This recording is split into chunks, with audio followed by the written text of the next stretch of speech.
হয়েছে। সিএস6 এর দুটো প্লেয়ার কিন্তু পড়ে গেল। সিজে বয় কিলটা কনফার্ম করতে পেরেছেন, দুটো পয়েন্ট দাখিল হয়েছে এনার্জি স্পোর্টের।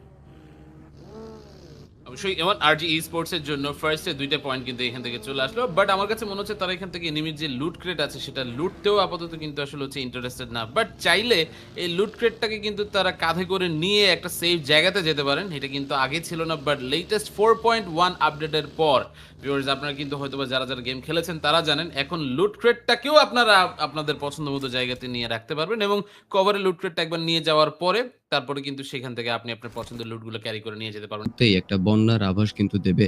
অ্যান্ড সেই কেওসটা আমরা অবশ্যই গতকাল 4th 5th স্টেজ থেকে পেয়েছি। আজকে 3rd স্টেজ থেকেও সেটা শুরু হতে পারে। ফর নাও এওনার্জি স্পোর্ট কিন্তু অনেকটা লম্বা একটা পথ এখানে পাড়ি দিয়েছেন। মোটামুটি এখন তারা মিল্টার পাশে এসে গেছেন। ব্রিজের এপাশ থেকে লড়তে পারেন, যেখানে আমরা নরমিস স্পোর্টকে কিন্তু এগিয়ে আসতে দেখেছি মিল্টা সিটিতে।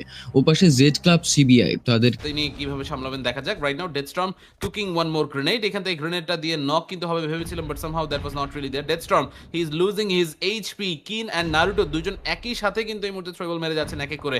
অ্যান্ড এবার নারুটো যেইভাবে গ্রেনেডটা করলেন, ডেথস্টর্মের আসলে পেছনে পালানো ছাড়া কিন্তু কোনো গতিই ছিল না। অন্যদিকে CJ boy he was taking some more damages back to back, ও এবং যে বলতে না বলতে কিনের দুর্দান্ত grenade. And from that grenade এইবার ডেথস্টর্মের আর কিছুই করার নাই। এক এক করে দুইটা প্লেয়ার যেহেতু হারিয়ে গেল, এওয়ান আর জি এখান থেকে ব্যাকফুটে চলে গেলেন অনেকটাই। 50% ফায়ার পাওয়ার তাদের এই মুহূর্তে শেষ।